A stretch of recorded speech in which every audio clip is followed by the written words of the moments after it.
First, as part of stress management is the word fly. Okay? Okay, pakibanggit salita, fly. Parang lumilipad. Okay? Ano yung sabihin yun?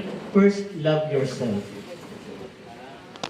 Na-stress tayo kapag minsan nararamdaman natin na hindi na natin namamahal ang sarili natin. Okay? Tama ba?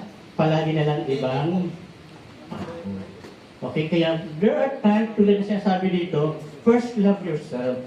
Pag may sahod, pag may sahod, kumakain ako mag-isa sa McDo. Ako lang.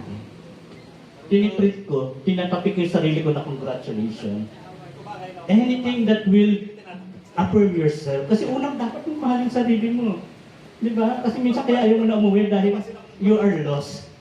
At pag naglo-lost ka, pag naliligaw ka, nai-stress ka. Di ba? Tama ba? Then pangalawa, alam niyo ba na yung spine natin, may tinatawag siyang crown spine. Pakihawak yung crown spine, nasa batok siya. Sige, pakihawak yung batok ninyo.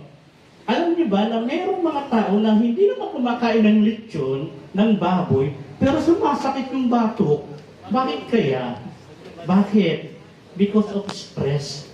Kaya sa tinawag na crown spine, pag sumasakit siya, nagsisignal sa sayo na kinokontrol mo yung mga bagay na out of your control. You are making yourself God. Tama ba? Kasi si God lang naman ang may control ng lahat ng bagay eh. And kaya tayo na-stress because we want to make things happen right now. Diba?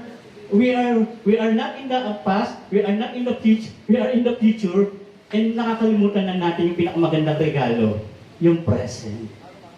Diba? Kaya it's very important for you first to fly. Para lumipad ka, ma-achieve mo yung dreams mo, first love yourself. Wala kang stress. Magaan ka makakalipad. Then pangalawa, surrender mo lahat kay God. Tanggalin mo yung control. Because yung control, hindi natin siya hawak. The word how is not for us, but for us is to believe and have faith. Okay po ba? And for that, lahat ng stress mawawala. Because we allow ourselves to love ourselves more and love God. Amen po ba?